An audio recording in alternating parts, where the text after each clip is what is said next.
Hey guys, it's John, and welcome back to The Letter. This is part 5. We'll be starting Hannah's chapter in this one. It's been a couple days since I've played, so let me just catch up real quick. So we have a good relationship with Luke. Bad relationship with Ashen. I don't think we've actually met him. Correct me if I'm wrong. And, interesting. We have a better relationship with Zachary and Rebecca than we do with Isabella. Not sure I understand that. Anyway, it is far too easy to get them to pay attention. Enraptured. They hang on to my every word and follow my every move. All of it would have been stifling had I not grown used to such stares. Most are respectful. Some are hostile, if we are honest. And a few are downright inappropriate. After all, I am... Hannah Wright! Hello. There's a moment of agitation as a familiar, but less than welcome face approaches me with a suggestive smirk on his face. Of course, I have to keep a benevolent smile and greet him as I greet any good friend. After all, this man can turn heads, being famous in his own right. Officer Lee! What a pleasant surprise. I didn't think you'd have the time to attend tonight's party. He is more Luke's friend than mine, really, and I'm quite sure I only invited his wife. Much like I am only friends with the chief inspector because of Luke, Luke is only friends with Rochelle because of me. Unlike how I treated Lee, however, Luke never hid his animosity for the lead matriarch. It was an odd sort of friendship where we would have awkward double dates. I don't even recall his first name. It started with an N, I think. Might be wrong. Aside from being chief inspector of Luxbourne Police, his wife, Rochelle Lee Nay Vance, owns a General Electronics company, fridges and freezers mostly. Oh, I always have time for my favorite socialite couple. Might I say, you look positively ravishing tonight. That's inappropriate. I see the husband isn't with you. That's inappropriate. The way he eyes me up is enough to make my skin crawl. I just wish Luke is here to fend off the more unseemly of our peers. You know the ones. Oh, the poor people? Men who are just a bit too friendly, staring too long at my assets and getting close just because my husband is not here. And to think they have the gall to do this at my own property. In my own house, if I might add. But like any high society woman worth her salt, I know how to handle it with grace and dignity. I suppose you are looking pleasant as well. Luke's busy with work, unfortunately. Rochelle isn't here? A shame. I do hope he isn't causing you much trouble. That husband of yours can be a bit daft sometimes, acting like he's still some young bachelor. Oh my god, this guy sucks. The wife sends her regards and her apologies, but something came up with a doctor and she needed to attend to it. You know her, being pregnant and all. What do you mean you know her? Like, she's pregnant so she needs to see the doctor for medical reasons? Or like, she's pregnant so she's fussy, so she insists on seeing the doctor? How do you mean that? Let's analyze it. We make small talk. Rather, I'm forced to do so, as he would not leave my side after finding his place there. Much to my chagrin, I have been extricated from the few who flock in hopes of flattering, for I can tolerate them far better than Lee. He's a nice enough person, and I adore his wife, who is obviously the brains behind the two. But there is something unsettling about him. I do not trust him as much as I want to. He regales to me tales of the Luxbourne Police Department, a different affair to the usual gossip I'm privy to, and though I loathe to admit, is interesting nonetheless. I expect the topic of business to die out quickly, which would be understandable enough due to the confidential nature of his work. But oh boy, was I wrong. So, we're in civvies, I steal and drive off with one of the police mobiles, right? In the mirror, I see the new tent chasing on foot and screaming about theft.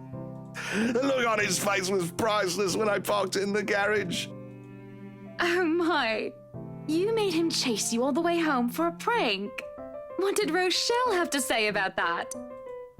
Rochelle has a strange love and hate affair with Lee. He is a married man who did not grow up past his early 20s, judging by the way he acts. Surprisingly enough, they've been married for a good 20 years. A lifetime if you compare it to my marriage of 7 years with Luke. I, on the other hand, well, Luke is no Lee. I should be happy about that, I suppose. No, I didn't want the backlog. Stop that. Although my darling did have his moments. Hey, the wife pulled my ear and gave me a good talking to, though. Besides, we live in a flat a block away, so it wasn't much of a grand chase. Weren't you living in a house near the countryside? Moved for work, you know. Or you probably don't. I'll buy it at a high price. Why does that keep happening?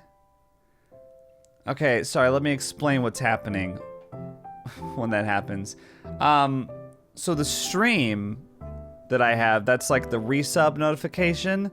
And I don't know why, but recently, only recently, it's been playing in the background even when I'm in a different scene in my recording program. It's hard to explain if you aren't familiar with open broadcast software.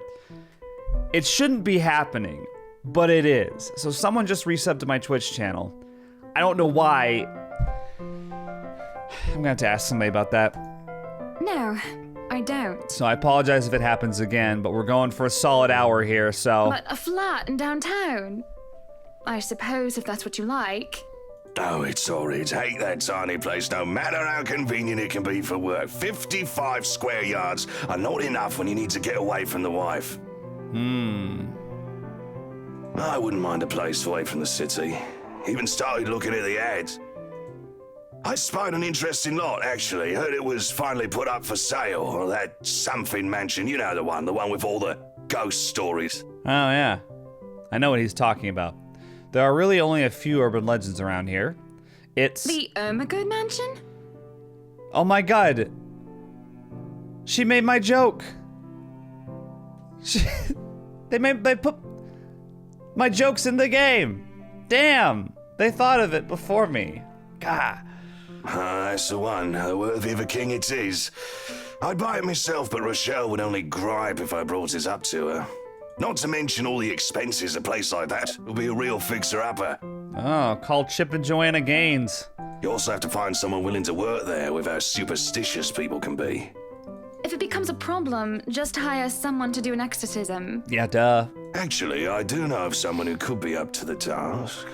You remember the Ludgates party at their Christchurch summer residence? Christchurch. All one word, really. Okay. Of course. It was an excellent soiree. Everything was so classy, too. Such good taste. I like nice things. Oh, that place was a pigsty until they hired out this interior designer and they turned it into a bloody palace. A bloody palace. She worked for the Exodus for their apartment in Soho too, and they recommended her when we were looking up pieces for our beach house in Porto Colom. So they're talking about Marianne. I think I have a business card, right? No, I must have left it in my other jacket. Anyway, she's called, what's her name? Marianne, I believe, yes. Interesting how it's spelled differently there, too. Weird. But truly, if anyone were to get that place in McCullough, well, they'd be the envy and the talk of the town. Well, if you put it that way, I might just snatch it up for myself. This place was starting to feel a bit small lately anyway. What? I hate rich people. I really do. Sure, a 3-story penthouse might not fit the definition of small for some people. Yeah, for 99% of the population. Okay, maybe a lot of people. Okay, at least you're aware. But it isn't big enough to have grand parties in. This looks like a grand party. What are you talking about? Everybody's wearing... It's like they're going to the fucking Prince's Ball in Cinderella or something. They got wine glasses. Come on, fuck you. As it is, I only invited about 30 people to this one, and it already feels cramped in here. What? I'm looking at it right now. There's plenty of space. It certainly would be nice if I didn't have to ride an elevator up and down several floors if I can get anywhere as well. Okay, I understand that. I understand. That does sound like an inconvenience, but someone's probably driving you somewhere, though, right? So, kind of makes up for it. All Luke's words and not mine. Oh. Well, now I'm just confused. Besides, I've been looking for a good anniversary gift. Luke might like this one. You're gonna buy your husband a house for their anniversary gift? How are you gonna top that next year? I bought you a space station. I bought you a moon colony. What? How are you supposed to top buying a house? Luke is dressed to the nines, as he usually is, and he looks ready for whatever the day will throw at him. His butler and valet wait at his side, just in case he isn't as ready as he looks. So, I don't know, in America we say valet, but I think in the UK they pronounce it valet. I don't know. I only know that because I watched Downton Abbey. Oh, sure, that is normal. What is confusing me is the fact that he is on his way out of the penthouse, considering we won't have anywhere to go until much later. Where are you going? I am to attend the Triad Autumn Tasting. I do believe I informed you of this 2 weeks ago. Oh, sorry, I'm blocking some of the subtitles. Yes. I'm trying to avoid that. And might I remind you that I had stricken that off your schedule? Because 1, the doctor told you to stop consuming so much alcohol. And 2, I informed you a few days ago about the open house we are going to attend in its place. I've even found this marvelous interior designer, Mary Ann McCullough. It's a 3.5-hour drive to Cardiff. I don't have time for this. This is like that little party you threw all over again. You don't inform me of it, and you expect me to stay and be a gracious host when I have business elsewhere. You know how I operate, Hannah. Unless this was penciled in, I am sticking to my schedule. If I may intrude, the madam is correct. Your physician did insist you moderate your drinking, unless you wish to incur acute pancreatitis. And you did have this open house penciled in last Wednesday morning. Ooh,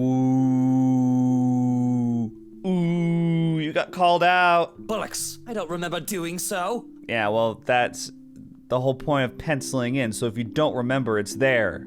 Well, you did. While very hungover, in fact. He did.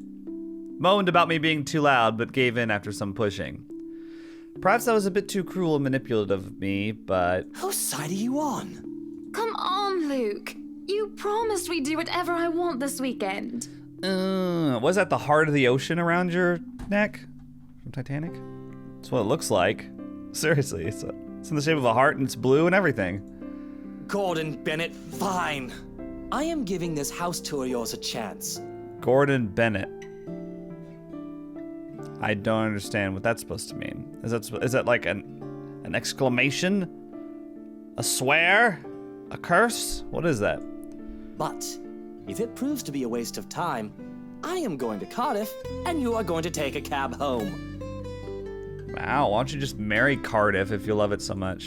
Are we clear? Wow. It's just a bit of a husband and wife tit for tat, isn't it? All couples have their arguments.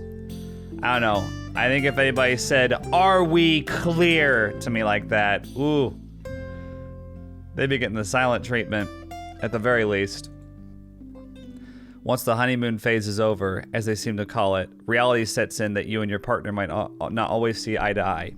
I think only one person's ever said to me, like, "Do I make myself clear?" or something like that. And needless to say, I did not put up with it.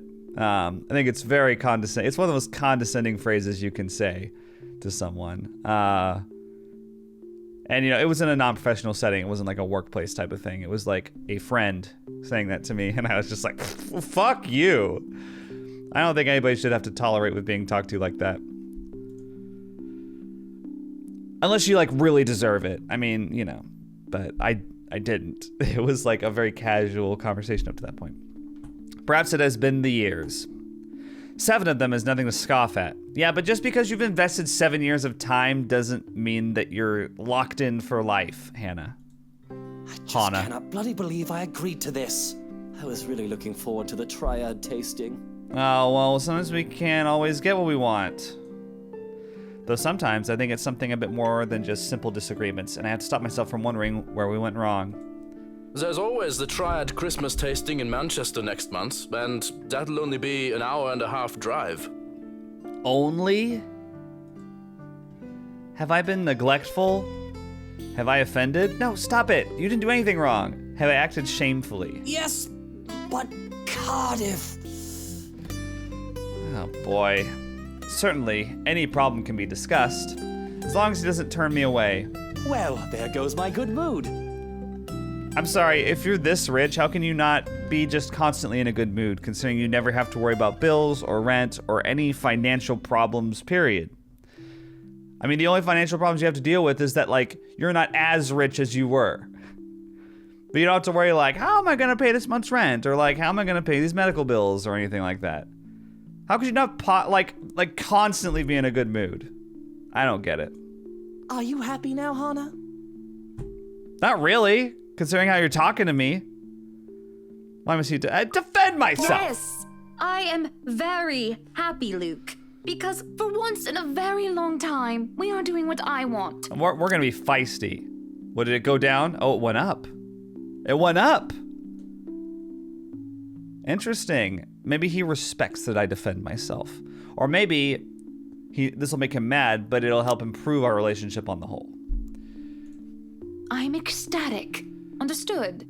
And this would be perfect if you stop acting like a child who needs their nappy changed. Oh, did you hear what she just said to you? Oh, you got a nappy. We will be leaving after lunch for the Ermengarde mansion. You are going to park your rear in the car and keep mum.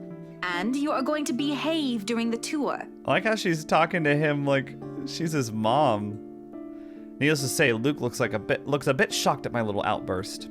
He opened and closed his mouth a few times, struggling to reply before he crossed his arms to look like, well, a moping child. I think that's how we're gonna have to deal with him from this point forward. Any more rules for this little excursion of yours, Your Highness? No wine. No wine. Oh my god! Say it isn't so! Unacceptable! I am already not allowed to the tasting, and you would deprive me of that simple pleasure? Well, you're just gonna drink tomorrow anyway, so or like tonight, so just fucking deal with If I it. see you take one sip today, I will put the stocks under lock and key. Do you understand me? Don't forget the bottles he keeps in his dresser. I like this butler. Whose side are you on? How many times in one day can you ask that? As many times as I need you, traitor. You traitor. How many times are we gonna see this screen? Like, anytime they're in the car, did they just have one shot of the street view? Whatever, it's a minor complaint. The ride to the mansion is quiet, with Luke having stared out the window the entire way, not paying attention to anything around him. Meanwhile, I am conflicted. I don't know if I should apologize for changing his plans like that. No, you shouldn't, because you penciled it in. You penciled it in. It's his fault for forgetting. But by the time we arrive at the mansion and I see his eyes light up in genuine interest, apologizing is the last thing on my mind. The whole affair with the Ermengarde mansion is certainly an interesting experience. The place has been renovated and restored by the owners to what they claim to be acceptable standards. The mansion itself looks like something befitting a fairy tale or a period piece. It is tastefully decorated, and with a bit of love and attention, I'm sure it can be a place Luke and I can call home. I'm sorry, but look at this portrait in the background. That's them, right? Am I losing it? And the number of other prospective buyers that have come from the powerful and wealthy of Luxborn certainly did not disappoint, marking this estate as prime property. The Lees are amongst the group who went with the Rose Woman, and I saw a few other notable faces, though I did not really feel like mingling. Unfortunately for every one of them, the Wrights are interested in buying. What's been bugging my mind, however, is that Isabel. I got an achievement. Wheel and woe. What the hell? Hang on. Let me check out this achievement real quick. What'd I get that for? Wheel and woe. It doesn't say what I got it for. And it's weird seeing Isabel's full body because we only saw her previously in like the lower left corner. I don't know. She's shorter than I thought she was. Anyway. What is her problem? I still don't quite understand what is happening. One moment she is scrambling to give us the paperwork to finalize the sale. Then she is panicking over some sort of prank letter or another. Dear me, is Isabel all right? It is apparent with the way she shakes and by the pallor of her skin, something has really shaken her up. Isabella, do you need me to call that ambulance? I'm worried, but it will be best if she is attended to by someone more familiar to her, like her partner. Her partner. Oh, Rose. I thought she meant like her life partner. But even then, the girl refuses Rose's offered drink and looks about ready to make a run for it. No, I'm just feeling a bit out of it. Excuse me. I'll be back. I just need to catch my breath. And she does so, just as I predicted, and her partner follows her like a concerned mother. There's an awkward air among us as we are left in the wake of whatever that was. The others murmur and gossip with each other, speaking of the poor, daft girl and telling the tale to whoever was not audience to the act in the first place. It doesn't take long for the woman, Rose, to return and pull us aside into the study for what I rightfully assume is damage control. Rose invites Marianne in, too. Damn it, I keep accidentally clicking right-click, sorry. Hoping to apologize to her as well. But the woman refuses, saying she is not one of her clients anyway.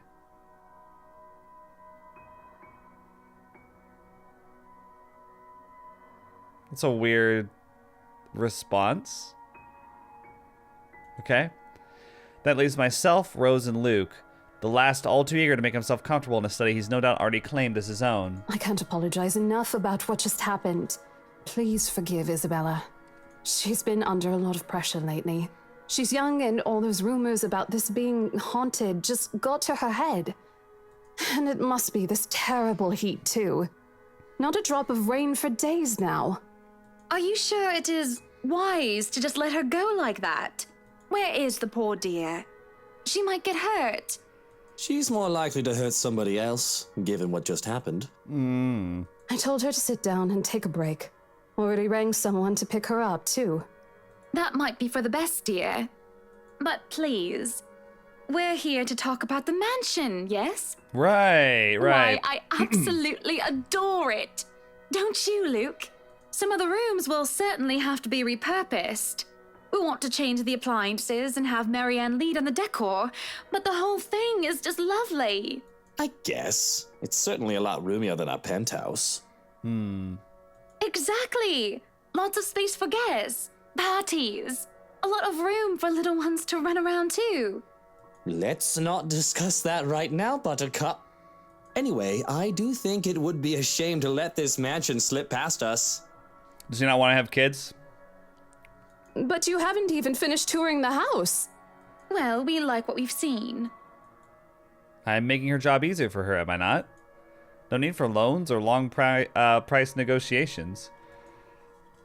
We can just sign a contract and we'll close the deal. Really, you'd think the woman will be more happy about an easy sale. I know how these estate agents work, how long they have to wait, how much they had to spend even just for a single sale. Why, she should be jumping for joy by now. I'm sure the commission on this mansion is nothing to sneeze at, even if she has to split it with the Isabel girl. Do you think we could have horses here? Yes, those do sound nice, love. Anyway, if anyone else is interested in buying this property, I assure you that I'm able and willing to give a better offer. A vineyard would be nice.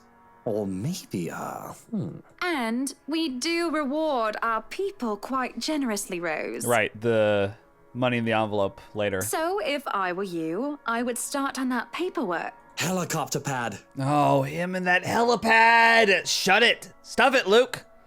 I pause, and there's a small moment of complete silence where Rose and I just stare incredulously at Luke. It is an unspoken understanding, a rule between the two of us that we have to put on an act. With our social standing, where image matters, it is also important to avoid making enemies. And to follow this rule is an easy feat for me. From youth, I have been the well-trained social butterfly, gracious and graceful. Luke, on the other hand... Wait, what, Luke? No, what? Whatever would we need a helipad for? Well, he likes to play the fool sometimes, even if he is anything but. As he throws me a wry smile, I shake my head and beckon Rose over. This is to be our home, and there is nothing she or anyone else can do to change my mind. This is a place that speaks of power and importance, and at the same time of safety and comfort. Perhaps we can even have our family here. There is definitely no better gift than this for our special date. Why, everything here is absolutely wonderful. Well, except for this ugly painting in the study. I'm sorry, what? It looks like a bad fake of an Edvard Munch painting, The Scream, in case you're not familiar. Here's the deal. I'm willing to pay 10% higher than your listing price. If anyone tries to outbid us, just add another 5%. I doubt anyone can, of course. Or, you know what? Just add 15% to the listing price, and we can sign all the paperwork now. Wow. I wonder if it's her money. Like if Luke married into money. I wonder if that's what she was like implying earlier, because she said she's been trained from a young age to be this, rich social butterfly, and she knows all the protocols and what to do and what not to do. And it seems like Luke doesn't. So I wonder if he married into her money. I'm curious for the history of their relationship. Of course, he might have also come from money, but doesn't know how to carry himself quite as well. I don't know. I mean, it's clear that she's coming from old money, so we know that. I want to know where he comes from. I'm sure they'll touch on that at some point. I guess, if that's what you want. That won't be any trouble. I don't have all the papers now. Didn't think this would be a quick sell. I'll have copies sent to you so you can look over them. And if you'd still like to finish the rest of the tour with Isabella's group, you're more than welcome to. No, I think we're good here. We'd appreciate a private tour of the place a lot more, I think. Oh. All right. Should I let Marianne in, then? Marianne? Oh, right. She's been waiting outside the study this whole time, hasn't she? You know what I think is really interesting, and I know I keep bringing this up, but, like, when Rose mentioned Marianne, it was spelled correctly. When Hannah mentions Marianne, it's spelled incorrectly. I think that's very interesting. And, like, it's clearly done on purpose. I wonder if it's just, like, an attention to detail and that, like, Hannah's never seen the name in writing. Only, she's only heard it. Or if there's maybe something more to that. I don't know. Because I noticed in the first episode, Luke spelled it correctly. Or maybe I'm misremembering that. I think Luke and Marianne might have, like, a thing. I'm not sure. I'll need to have a little chat with her to move this little mansion project forward. Please do. There's a look of apprehension when the other woman enters the study. Yet, like a professional, I see the moment when she steels herself and masks her worry. Admirable. We have this project, then? Of course. Will you be needing anything from us? Wait. Having the floor plans would be a great start, just so that I can look at them beforehand. It's even spelled incorrectly here. But I mean, it's clearly, I don't know, maybe it's just a translation mistake. I don't know. And if you could tell me when you're available for a meeting so that I can include it in my calendar? Oh, is a meeting really all that necessary, Marianne? I guess we can send Johans to help you out. You two can start by getting rid of this ugly painting. I'm sorry, I love the, like, brrr. Like, yes, why would this ever be in here? A hush falls upon the room at my request. What painting? Oh, that's weird. We haven't seen Luke's portrait yet, I don't think. And lo and behold, the painting is gone. What? Well, she's seen the letter now. Hannah's seen the letter, right? In its place, a mirror stands, which leaves me to look at my own confused expression. Odd. Well, no matter. I think it was implied in the first chapter, when Rebecca walked past the same window where Isabella saw the ghost girl. I think it's implied there that Rebecca can see the ghost too. I'm wondering if, like, as soon as you see the letter, the other characters have been seeing the ghost, but nobody's been talking to each other about it. I think that might be what's going on. Back to the topic at hand. Marianne, dear, we are simply far too busy to meet up. Or perhaps maybe I should free up my schedule, question the need for a meeting. Let's free up our schedule. Let's be cool. But I guess we can free up a day to meet with you. Aha! Went up. Good. I want them to go up. I want the relationships to go up. I don't really need another Maudlin Monday reading about Maury anyway. The book club can function without me for one day. Maudlin, great word. What time shall we be seeing each other? How does lunch sound? Besides, my house is a higher priority over book club. Why, we can hold the next meeting in this place. Surely the beauty and grandeur of it all will inspire spirited and lively debates about whether modern-day writers could match up to the classics. I might as well clear up the rest of my week to handle whatever affairs buying this mansion requires of me. Any social activity can be put off until the Ermengarde, or rather, the Wright Mansion's great debut. Please rename it the Wright Mansion. I can't say Ermengarde any longer. I'll have my fill of great parties and gatherings, especially when I organize them myself. That sounds good. Although, with a project of this scope, we might need most of the day to tackle your concerns. A more thorough inspection of the place is also preferable. Breakfast then. It's a date. It's really not. Why are you blushing? She's blushing. And she's denying that it's a date. Why so suspicious? All right. Monday. 10 o'clock sharp. There's an affair happening here. We'll see you then. I can sniff it out. I smell an affair. Actually, Marianne suggests that we meet at 9, but who's even awake at that unholy hour? People who work, people who have jobs, people who do things. Hannah, come on, I'm trying to like you, but boy. This rich bitch stuff has got to stop. I was lucky enough to wake up this morning before Luke went all the way to Cardiff. Oh yeah, he's obsessed with that place, isn't he? We say our goodbyes, shake hands, and make it clear, without outright saying it, that we now own this house. By the time we left the mansion grounds, sunset is almost upon us. So, you really want to buy this place then? Yeah.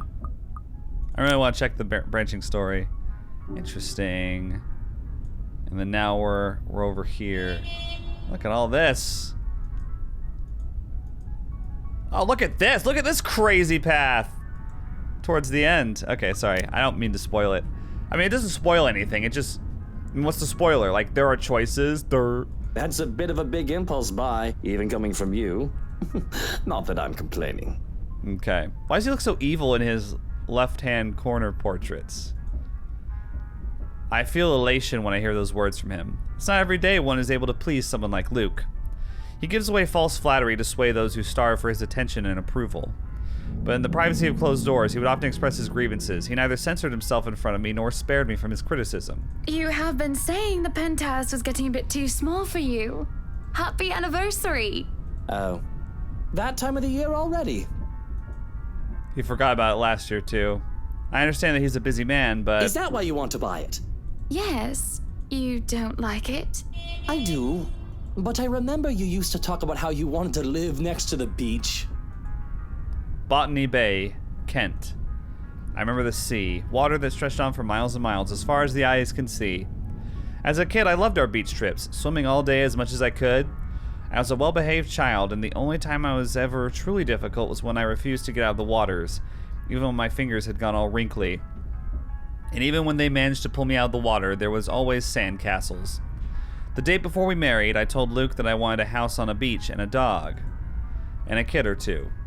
None of those came true 7 years later. Ooh. That was a childish dream.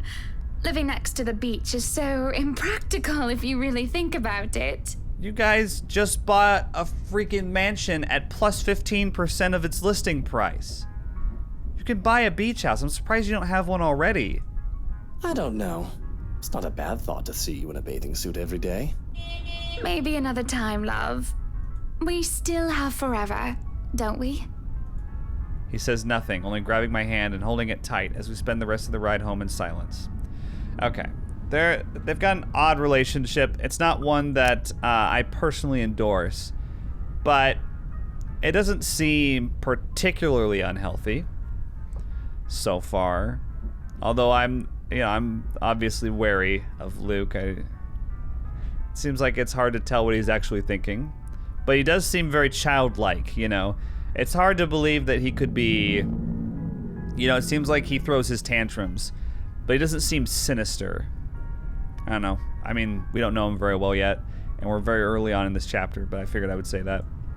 I miss the sea. Sick and hovering over the loo at 3 in the morning. The picture I paint right now is hardly glamorous. Oh, she's sick. A horribly fishy taste is left in my mouth as I throw up what I had for dinner. And I hate the acrid stench that fills the lavatory. Is she's sick, right? The burning sensation at the back of my throat is of no help whatsoever. I can feel another wave of nausea coming upon me when the door opens. Hannah, what are you doing so early out of bed? I'm fine, love. I must have just eaten something bad. That's all I managed to say before vomiting again into the porcelain throne. I hate that term. Lovely. Just go back to bed, Luke. I'm going to clean up here. I refuse to look at him. I don't want him to see me like this. The last time I've had a horrible morning retching into a toilet was during my college years, being the life of the party. Thoughtless and shameless, I had thrown away months to frivolous merriment and pointless hookups. I didn't even retain any of the connections I had made from that time. Sure, they still know of me, and I still know of them, and we still do business from time to time, but I've lost touch with anyone who I didn't see on a daily basis. I hardly have any of the friends I had when I was still Hannah Evans. Teachers, fellow university students, drinking buddies, and old conquests like Jack. Okay? No, don't touch me, sweetie. It's disgusting. I'm disgusting. Luke sits down next to me on the toilet floor to hold my hair even as I cough up more fish. He wipes the vomit from the corner of my mouth and just stares. Do I need to fire someone? I don't feel sick. Just feeling a bit under the weather, dear. It's been unbearably hot as of late, hasn't it? I do wish it would rain. Are you sure it wasn't those sweets? I told you not to eat those sweets. Maybe. Well, don't laugh. Well, I can't help if you make that sort of face. He starts chuckling, and soon enough he's in a fit of laughter. This scene happening next to a loo filled with sick just makes the whole thing bizarre, and it nearly makes me start giggling as well. I try to stifle it, though, as I smack him on the shoulder. I'm not making a face, Luke. Stop laughing. Shut up. When he would not stop laughing, I let myself go, as laughter bubbles from my own throat, and I forget whatever ill feelings plagued me. We are just husband and wife, laughing together at a funny face, the little things in life. I let myself go because I know that these moments will not last forever. But if I just know the terrible things that are to come for us, I would have wished with everything I have then and there that the laughter stayed. That's ominous. What? That's ominous? What do you mean? Hiya! Come on now! What does she mean? The place is bustling with movers, carrying furnishings here and there, along with several trunks of personal belongings taken from our penthouse. Luke watches them like a hawk, making sure nothing is handled carelessly or gets stolen. Well, he can't be over the entire mansion, so... Careful now. I know your pictures are framed by cheap plastic, but those are framed by African blackwood and are one-of-a-kind commissioned paintings. Each one is easily worth a lifetime of what you lot make. Wow. Luke, do the dishwashers go into the kitchen or the butler's pantry? Pantry, Buttercup. Careful, that's Emma. No, you there, put that down. You do not manhandle a Napoleon Abueva. I can see the exasperation, and I have to send the foreman an apologetic glance. Even Johannes rolls his eyes as he goes by. Considering Luke is always like this during a project, Johannes and I have gotten used to it. Poor Marianne, on the other hand, looks a bit stressed at seeing the gigantic mess before quickly going back to work. Everything just has to be perfect, exactly the way he wants it. One little thing out of place, one little thing that didn't fit the image he clearly constructed in his head, and Luke gets bent out of shape. Sweetie, why don't we go and sort your suits upstairs? Let Johannes and Marianne and the foreman deal with the rest of the work. We have this, Mrs. Wright. Yes, please do go before a blood vessel bursts. Bloodstains are so troublesome to clean. Johannes is a snarky one. Taking him by the hand, I lead him upstairs into our bedroom. This place has been arranged first so that we can get some rest, no matter what state the rest of the mansion is in. I am definitely glad I can just lie down on a soft, comfy bed after what has been a busy morning.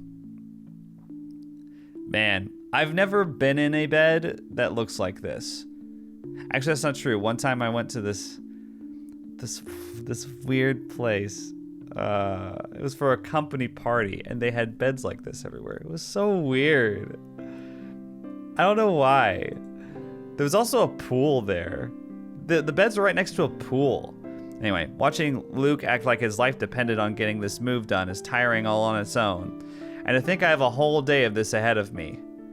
I feel the bed dip beside me as Luke sits down with a sigh. Well, I can't wait for this to be over. I don't know. It's fun seeing you all fired up. Here at home and not at work, you know. What does he do? You know I can't always be home, Hannah. I have a company to run, unless you've forgotten. Oh, right. I forgot.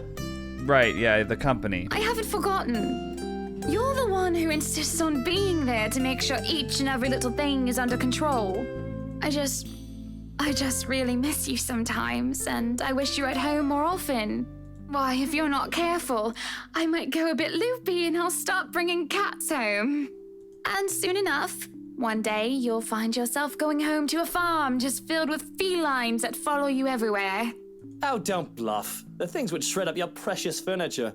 Besides, you don't even like cats. Right, she's a dog person, right? True, true. Dogs are infinitely superior, of course. No argument there. But what about the wet dog smell? The mess? I'm not cleaning up after a mutt, no matter how cute. Have you forgotten you have servants? Whatever. If you think about it, a cat would be better. It's not always that we can just lie down and talk about these sorts of things. To joke around as if we're teenagers again with very little problem in the way of responsibilities and roles. To hear his genuine, honest-to-goodness laughter is a rarity. This is just the second time as of late, and I can only see it as signs of good things to come. All good points. You know, the moment just now where he was just like, I know you want a dog, but let's get a cat. It reminds me of that moment in Layers of Fear where the painter dude is like, hey, honey, you know how you wanted a cat? Well, I bought us a dog. Ha ha ha ha ha ha. I always like that because he sounds so proud of himself. I bought us a dog. All right. I guess we could just have kids. That is, if you prefer dealing with soiled nappies and sick as opposed to dead birds, mice, and litter boxes. I've already told Marianne about turning the second bedroom into a children's room. I guess sometimes I don't know when I'm crossing a line. I didn't say that I'm a good comedian, did I? Not this again. It seems like he doesn't want kids. What? I wasn't being serious. It's not something you take the piss out of. Having a kid is a big responsibility, Hannah. We've talked about this, haven't we? I'm not ready to be a parent. I'd probably end up killing the little brat by the week's end. What should I say? We can't apologize for bringing it up. We can't backpedal. We'll try to go this route. Even though I'm iffy. I don't know if I actually believe this, but I feel like it's best for the relationship. Carly likes you well enough. Okay, went up. The mention of our little goddaughter places a conflicted look on his face. Sometimes it is cute when he denies having a soft spot for the little girl. But then sometimes it's sad. It makes me wonder what happened to make him think so poorly of himself in this regard. Yes, well, it's Kylie. The tyke likes everybody and, on the off chance she doesn't, likes them well enough as long as they buy her sweets. And sure, that kid is great. But if I get tired of her, I can ship her back to her father at the end of the day. Having kids of our own will be a whole different monster entirely. I have never heard him talk about his father in anything but a business context. That probably has something to do with his feelings on having children. I recall Damien Wright kept hearing about him from my own father, even before I met Luke. The business world praised him for running a tight ship, all until one mistake led to a great loss for the enterprise. It was then that news of Luke Wright, prodigy son and successor to the old man, started to show up, and he aided in its recovery and growth up until the Great Recession. The Great Recession, so 10 years ago. I'm getting a bit off track. So wait, I mean, like I said, I figured they were probably going to talk about Luke's financial background at some point. But it's unclear what state the business is in. Regardless, I've never heard him talk about his father like one would talk about family. I wonder if his business was his father and he and his father's business was failing, and he married her for her money to help revive the business. I wonder if that's what happened. I think you'll be a great father. There's a smile, no matter how half-hearted it may be. I do really think that. I'm not saying that he married her solely for her money, but I think that it was probably a big factor. Like, clearly they care about each other. He might not be a good, honest man. A part of me knows that, though I try to silence it. But I know Luke well enough that he will be a better father than either Damien Wright or Henry Evans. I love my father, but he never had the time. If it is any consolation, I think you'd be a decent mother. On the other hand, I've never heard of his mother. A silence settles, both comfortable and uncomfortable. There is a familiarity in each other's company despite the awkwardness that had transpired. Defenses and masks down, without anybody else looking, we are both together and alone in this quiet. But a crash from downstairs startled us both out of our reverie. Luke lets out a heavy sigh before coming to his feet and straightening his jacket. I'll have to attend to that then. Be good, darling, and watch out for your blood pressure. He gives me a kiss on the cheek before leaving, while I lay there in a daze. Alone, as per usual. I really should be used to it by now, so I just gotta... Oh, there's a little drawing. There's a little doodle. Weird. Okay. I had to get rid of the new thing over the journal. I can feel the minutes tick by with me just lying there, feeling miserable and full of self-pity. I've rolled over to lie on my stomach at this point, with my face buried into the pillows, when there's a knock at the door. Are we about to see some horror? Grumbling at them to go away doesn't work as a voice comes from the other side. Madam, the photographer from Luxury Living is here. Oh. Wait, is that today? Oh, yes. People had caught wind of our new mansion the very moment we left the open house. Luke had boasted he could acquire the property in no time and allowed a photo shoot for an interior design magazine to be scheduled today. Well, there were complications and it took longer than it usually does for us. In a minute, Hansi. Johannes, if you could at least make it through the end. Hansi. Tell them I'll be right down, Hansi. Why are you calling him Hansi, Hana? The mansion grounds had been one of the first things to be fixed up, aside from the bedroom. Although it's still a work in progress, it had a promising start, and I can already see the flower patches. Luke's favorite daffodils stand out easily, having been transplanted from the pots that used to litter the rooftop of our penthouse. Why, if the moving crew thought that Luke was being hard on them, they clearly didn't see the landscaper on his way out.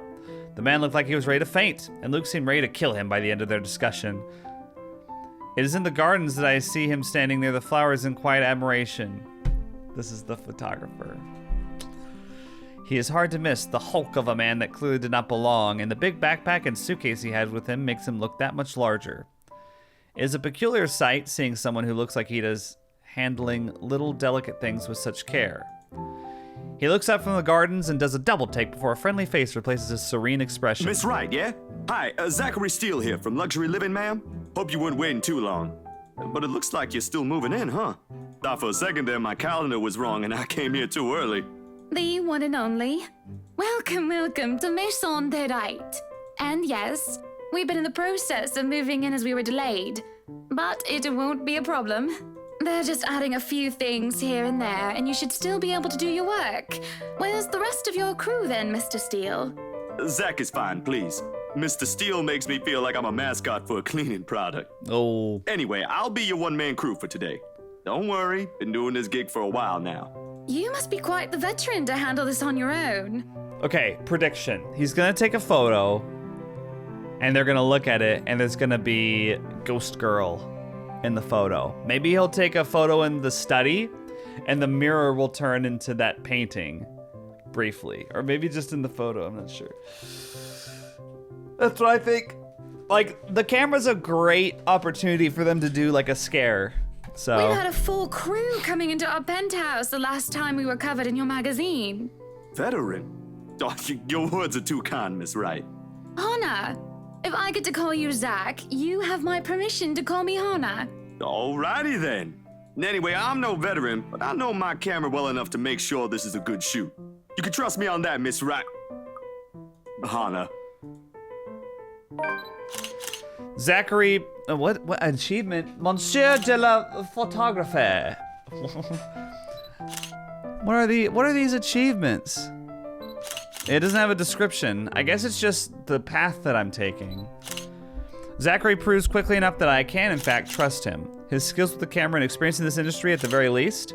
He is kind and courteous, listening and following as I lead him around the house. A really nice fellow, and he treats our household staff well whenever we cross paths with them. I answer his questions to the best of my ability, and he is patient enough to answer mine whenever I get curious enough. For one, I ask what the bags are for. They are quite the magician's toolkit.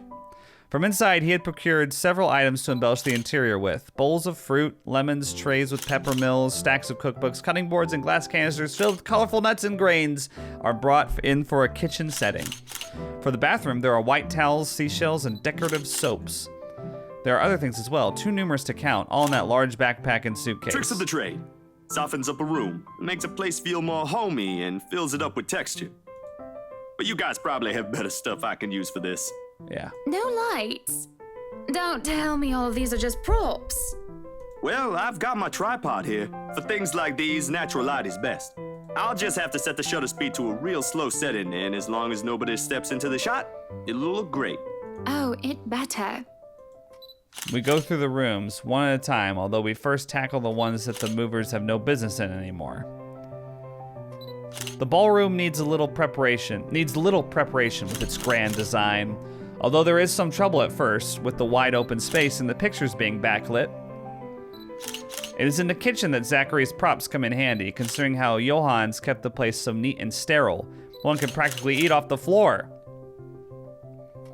We carry on, touring the house and taking pictures where we can, with exception to the rooms where we have yet to gain any purpose or design. Where's the study? We're gonna end up in there. Too bad I can't take a sneak peek at his photos yet. Funnily enough, he is using a traditional camera. I didn't even know film still existed. With the way he speaks, however, I can see that he knows enough about his craft that I'm not too worried about botched photographs. I imagine photography must be cathartic for him, judging by how at ease he looks while taking pictures. There are small snippets of conversation in between the clicking of the camera. He even goes as far to talk about these terminologies like shutter speeds and aperture when I ask about the technical aspects. Those are really basic terms, but I appreciate that you are interested. I can't quite see the picture as it is made, much like when I watch artists paint on their canvas. But just watching someone passionately practicing their craft such as this is exciting in its own way. In its own way is what it said. Going through the many rooms has been quite the exercise for both of us. Despite that, he has been so nice, and I find myself putting on my best smile.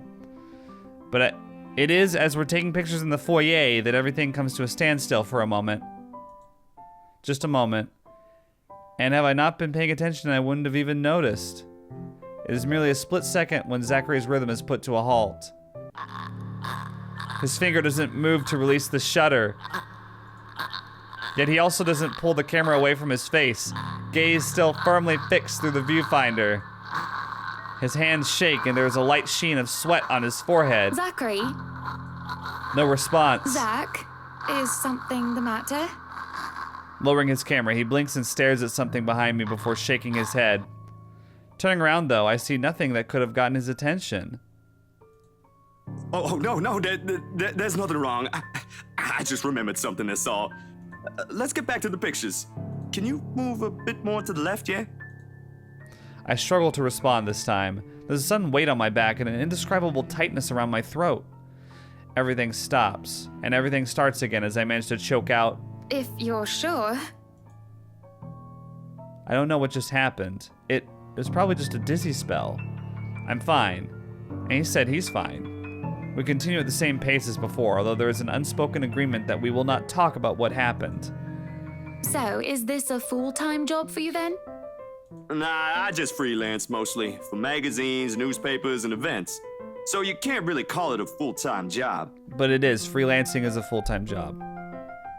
I've freelanced before for months at a time. It's scary because you never know like when the gig is gonna end and when you'll have to get a new gig. But it is a full-time job. It's fun and it puts food on the table, but it's not what I really want to do. Okay. At least not all the time. So that's what you meant by it's not a full-time job. But it is.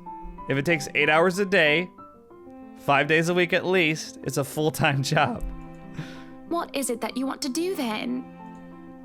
Maybe I've been out of line sticking my nose into other people's business, but I can't help but ask. I regret doing so as I see his shoulders slump, and the easygoing air he has fades away. He looks torn over whether he wants to talk about it or not. Films. Documentaries mostly. But cinematography is a lot more difficult than photography, right?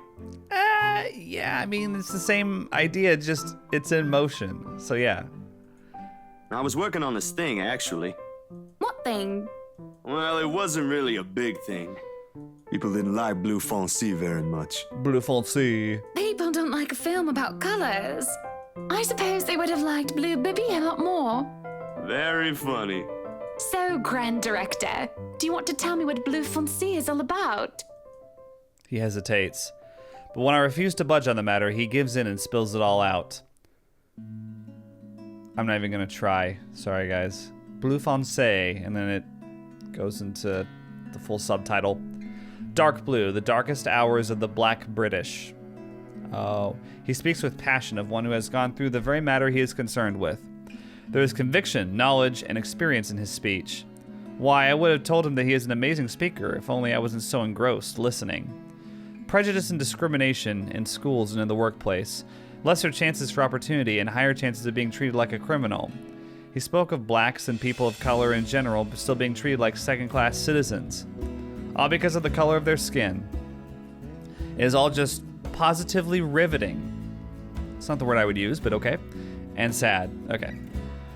Comes to a point wherein he soon loses steam. He looks abashed, realizing what he had just done. Sorry, I just got so carried away and... It's fine. It is really so fascinating to watch people talk about their passion after all. You should see how your eyes light up when you speak so fiercely. You do have very beautiful eyes. Uh-huh. Thanks, I guess. What? I want to say that I understand where he's coming from, but I really don't, do I? I was born with a silver spoon in my mouth and I've lived a charmed life. It hasn't been perfect, but the difficulties I've been through pale in comparison to what others experience on a daily basis. I certainly don't know how I would have fared were it any different.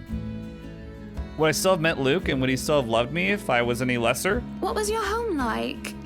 These things you talk about, it sounds like you've... Well, I don't mean to pry, I mean. Live with my older sister and my grandparents. We had a shop selling all sorts of things below our flat. So is he American? I still don't know what country we're in. Are we in the UK? There's a lot of UK accents.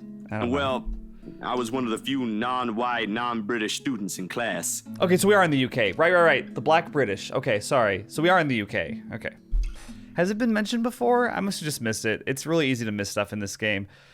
Like, it's like every line, it's like unimportant. So sometimes you just kind of gloss over them, but sometimes there's an important detail that you overlook. I didn't get pushed around or anything straight up. Even then, I was one of the biggest kids around, but a pencil and notebook would go missing, you know? Oh, that I knew. Children can be so cruel at times. Of course, it may be a slightly different story when you have personal guards and the stolen item is not a pencil but an expensive heirloom. So what about you? How you liking your new house? It's pretty impressive. It's nice, I suppose. You suppose? Not big enough? What? No, oh, don't be a bully. It's just that... I understand if you don't want to talk about it. I was a little girl, all dolled up and treated like fragile porcelain, with nursemaids waiting to me hand and foot. All the material possessions anyone could ever want, I could ask for on a whim, and it would be handed to me just like that. But I barely saw my parents, just goodbye kisses in the morning before they went off to who knows where they were needed to next. I saw them more often on the telly or in the papers than I ever did in person. I remember my old house. It was a lot like this one. Big walls and big halls, but nobody in it. Not really. It makes you think how alone you are. A pensive mood overcomes us, and there's a moment where neither of us are sure how to go on from here. Things have gotten a bit too personal. It isn't wholly uncomfortable, like as if we'd been friends before. Well, that's normal, ain't it? You just moved here. You'll make home out of it yet. He certainly makes it easy to believe that. My childhood house is indeed a lot like this one. Just as large and extravagant, and just as empty. I hope he's right. So, Monsieur le Photographe, you've covered the one and only Ermengarde mansion. What's next on the agenda? The interview? Boring. It's an interior design and housing magazine. And they want to know what Miss Wright has to say about her interior design and house. Honor Wright thinks she bought a magnificent house that she can certainly brag about. Blah, blah. Boring. You know what they should print more of? I watched an interesting documentary the other day. Bleu Foncé, The Darkest Hours of the Black British. I recommend you watch it. Those are the things that people should know about. What do they care if I use a purple or green bowl of fruit in my kitchen? People, right? Oui. People are shite. Ooh. What do you think? Do I look good with this angle? I strike a pose while he's being busy, looking taken aback for a moment, probably not expecting me to just go and say such a crass word. But he recovers quickly, and after snapping a few shots, he grins. Yeah, vous êtes belle. What? You want copies of these ones? Yes, please. So, the big boy knows French. Don't call him big boy. What the hell is wrong with you? I know she's being flirty, but... You must have wooed a few ladies. Unless you're into gents. Either way, French is, after all, the language of romance. Oh, I don't know about quoting fancy poetry, but I've made lunch for a girl before, and they did like that fancy French cuisine. Can you cook your best? I can cook just about anything as long as I know the recipe. C'est magnifique. It's been too long since I've had a nice and proper chat with a good friend. No, Lee is certainly not a good friend. And although we've just met, Zachary is the sort who can probably befriend anyone. He's just a comfortable person to be around with. Okay? A bit too comfortable. What the The photo shoot went by a breeze, and somewhere along the way, as we talk and laugh, I find myself getting a bit too close without realizing. What's going on here? He'll give me this strange look until I back off, and he'll go back to asking questions after I agree to do his little interview. And it's just odd. Well, no. Me being friendly isn't that odd, that is how I am. Zachary is the one that's being odd. Why, anyone else would absolutely welcome the extra attention I give them. Aha, that's what this is about. He, on the other hand, looks almost flustered about it. He should be used to different personalities by now, having to deal with various people when he works. And if not, he needs to start. Perhaps nobody has shown him attention of this kind, but he's a big boy. He should be able to handle me. What? All it is a friendly touch here, a pretty smile there, and gentle swaying of the hips as I move around, so she knows how to manipulate people. Zachary grew and grew more red every time he noticed. Am I being mean as I find enjoyment in seeing him unravel? Perhaps. This went on during the interview and beyond that. There's nothing wrong with what we're doing, right? Zachary and I just having a playful, friendly chat while enjoying the outside view. At least that's how I see it. I'm sorry, but I'm really getting distracted. Could you maybe stop doing that? Stop? I'm not sure if I want to, though. Let's stop it. I like Zachary. I'll stop if it makes you uncomfortable, sweetie. Okay, it went up. Sorry. No, I should be the one apologizing. Why, you're a shy one, aren't you, big guy? Stop calling him big guy. It's not that, but... He gestures to the ring on my finger and lets the fact of the matter hang heavily between us. What does it say, my only sunshine? Being told implicitly that I'm too forward is not a common occurrence. I think I'm more stunned at the fact that he pointed it out rather than, well, being rejected. Not that anything is going to happen between us in the first place. What the fuck is going on? It was just going to be some harmless flirting, right? So, you've never had a girlfriend? Where did you get that from? That's very presumptuous. What, just because he rejected you, he's like a perma-virgin, never seen anyone ever? No. Oh. No boyfriend either. You know, just in case you were gonna ask for that one next. And you haven't even had your first kiss? Not a one, ma'am. That's interesting. Do you want to have your first kiss today? I thought we said we were gonna stop. What's happening? I can't help it. I really, really can't, and I'm going to apologize lots later.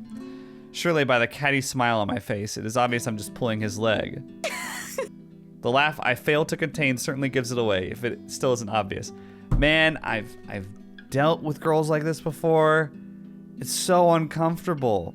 Because they'll say things like that. I've had them say things like that to me before.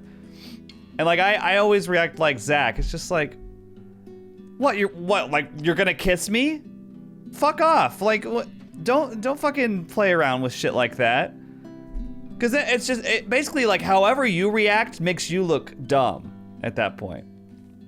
It's like if you flirt back, like it's like, oh, don't tempt me. Like, is that what you're supposed to? That's the only way. So it's like it's trying to like manipulate you into flirting back. I don't know. Do you want your first kiss today? Well, like they're gonna kiss? Cause like the thing is like if he tried to do it, if he like leaned in, she'd be like, "What the hell are you doing?" So stupid and manipulative. I hate it. Okay. But still, he lights up in embarrassment, stammering and sputtering objections. You're married, and this will be extremely unprofessional. Yeah, but see, now he's a prude, and he took her seriously. She was just kidding. He's an idiot, you know? I never said I would kiss you, silly. See, there we go. There it is. There it is. It's like, we're not stupid. Whatever. I'm with you, Zach. I'm with you all the way, buddy. Oh, Johans! No, what? No. Don't call your butler. She's Hannah. That would be for the better. I don't think his husband would appreciate it if I made him kiss another man. Oh, okay. So Johans is gay. I do not think you can hear us from here either.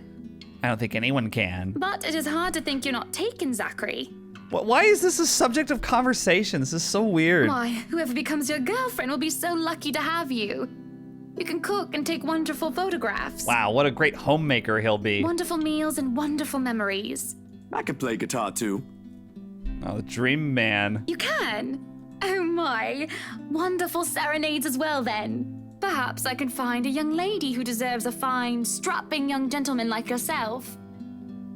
How about Isabella or Rebecca? Let's not get carried away. Besides, I gotta be going. It's getting late and I got someplace else to be. A shame. I will be expecting you again soon, I hope. For a copy of my photographs, yes? Course, I'll even deliver them personally. Just, don't try to make me kiss your butler when I drop by. Right. As fate would have it, the very moment the words leave his mouth, Johans comes out of the house. Judging by the slight raise of his brows, he has heard only the tail end of the sentence. There shall be no kissing of any butlers under this roof, Danke. But you are not under a roof, are you, Hansi? To my amusement, he takes a step back, safely placing him within the threshold of the foyer and under the roof of the house. And just as ever, he is quick to return with a sardonic reply. I am now. As I was saying, madam, it's about time for supper. Will I be needing to set an extra place at the table? Oh, what? No, I was just leaving, actually. So, you have a good night, Hannah. And you too, Hansi. It was nice to meet you, Zach, honey. You have a safe trip. He nods, and the grin on his face as we say our goodbyes is the sweetest that I have ever seen. I linger, looking out for him, with his relatively tiny bicycle backpack safely secured on the basket in front and suitcase hooked on the back. I watch as he went down the path back to Anselm Village until he's nothing more than a blip in the horizon. Can I help the small smile on my face as I go inside for supper? All right, well that's gonna about do it for part 5 of the letter. What's annoying about that interaction is like she's flirting with him, and then like when he reacts to it, she's like, "I was just kidding," but then like it's clear that she likes him at the end of it, so she wasn't just. I hate that crap. So glad I'm not single. It's just such a pain. It's such a pain. It's a bunch of like pussyfooting around. Just like, you like me? Oh, I don't like you, but I do. But hate it. It's bullshit. All right. So, I'll see you guys in part 6. Bye.